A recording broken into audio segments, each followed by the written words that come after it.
Once upon a time, in a small village, there lived a cute dog named Cheru.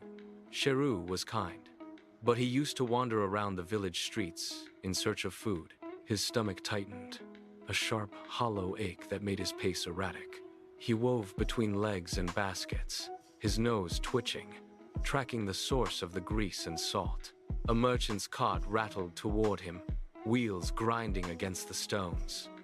Cheru darted left, narrowly avoiding the wooden frame, and scrambled into the narrow alley behind the butcher shop. He skidded to a halt near a stack of crates. There, resting in the dirt, lay a thick, marrow-filled bone. It was heavy, glistening, and smelled of pure sustenance. Cheru did not hesitate. He lunged, clamping his jaws around the prize, feeling the cold, hard surface against his teeth. He turned and sprinted, his claws clicking against the cobblestones. He bolted past the village square, ignored the hissing stray cats. The village noise died away, replaced by the rhythmic thud of Cheru's paws on hard-packed earth. Ahead, a narrow wooden bridge stretched across a shallow, crystal-clear stream. He slowed his pace, the weight of the bone still firm in his jaws. The stream was perfectly still, acting like a mirror. As he stepped onto the first wooden plank, the wood groaned under his weight. He glanced down, expecting to see only the sandy bottom. Instead, he saw another dog, staring back from the depths. The animal held an identical, perhaps even larger, bone. Cheru froze. His tail, which had been held high in victory, went stiff. He stared at the reflection, his ears pricking forward. Every instinct told him he was being challenged for his meal. He shifted his weight to get a better angle, and the dog below moved in perfect, mocking sync. Suspicion flooded his mind. He lowered his head, his gaze locked onto the intruder, ready to defend what he had found. The silence of the stream amplified the thumping of his own heart. Cheru stood motionless on the weathered planks, his eyes narrowing as he studied the intruder below. The dog in the water did not blink.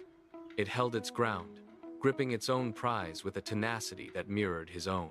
A dangerous thought took root in Cheru's mind. If he could drive this rival away, he would not just keep his meal, he would claim the other one too. The prospect of a double feast clouded his judgment, silencing his caution. He shifted his weight, and the reflection shifted with him, a perfect, taunting shadow.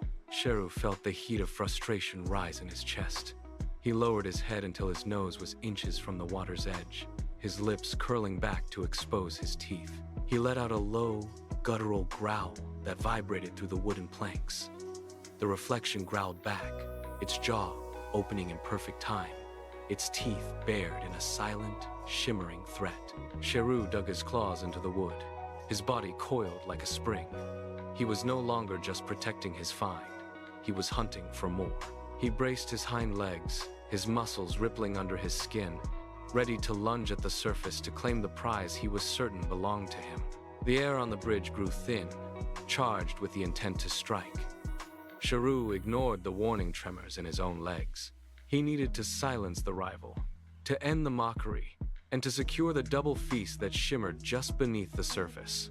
He drew a sharp breath, his chest expanding, and prepared to unleash a sound that would send the intruder fleeing into the depths. He opened his jaws wide, throwing his head back to project the most ferocious bark he could muster. The movement was too sudden. The grip he had maintained on his prize vanished in a heartbeat.